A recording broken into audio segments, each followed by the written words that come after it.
Chapter 19, The Gambit, the revelation about Victor Kroll, and the unsettling possibility of a shared history, fueled a new intensity in the old man's campaign. His revenge was no longer a cold, calculated strike against an impersonal system. It was now a deeply personal vendetta, a chess match against a ghost.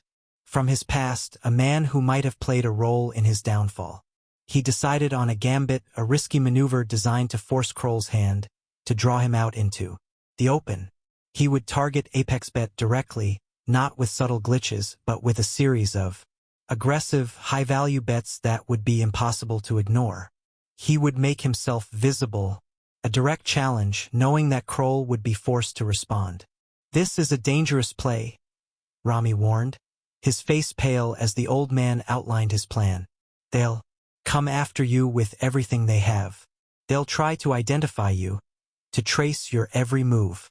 Let them," the old man said, his eyes hard. "I want them to see me.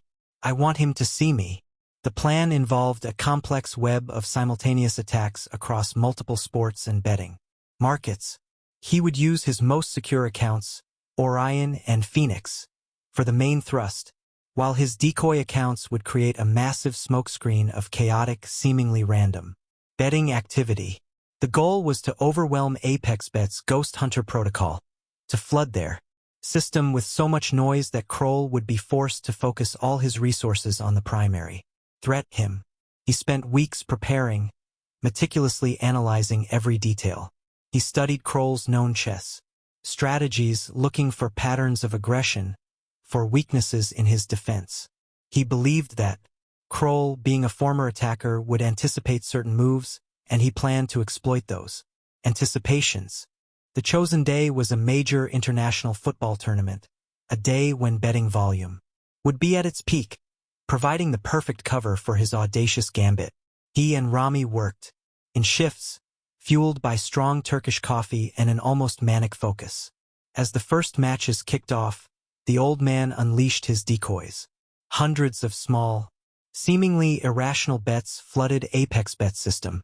The Ghost Hunter protocol immediately flagged the activity, categorizing it as a large-scale, unsophisticated attack. Kroll's team scrambled, diverting resources to track and neutralize the perceived threat. But while they were distracted, the old man launched the real assault. Using Orion and Phoenix, he placed a series of massive bets on carefully selected outcomes, exploiting subtle shifts in odds that only his advanced analysis could detect. He wasn't relying on glitches this time, he was relying on Kroll's misdirection, on the human tendency to focus on the obvious threat while the real danger lurked in the shadows. The winnings began to pour in, not in small increments, but in substantial sums. ApexBet's financial dashboards lit up with red alerts. Victor Kroll, realizing the true nature of the attack, felt a cold dread. He had been outmaneuvered. The phantom gambler wasn't unsophisticated. He was a master of misdirection, using the decoys as a feint. "He's playing us like a chess game," Kroll muttered, slamming his fist on the desk. "He's forcing our pieces into position, then striking where we least expect it." The old man watched his screen, the numbers climbing, a grim satisfaction settling over him. He could almost feel Kroll's frustration, his growing realization that he was facing an opponent unlike any he had encountered. This wasn't just about winning money. It was about psychological warfare, about breaking the spirit of the man who had once been part of the system that had broken him. But the gambit came with its own risks. As his winnings grew, ApexBet's countermeasures became more desperate. They initiated a full-scale investigation involving legal teams, cybersecurity experts, and even private investigators.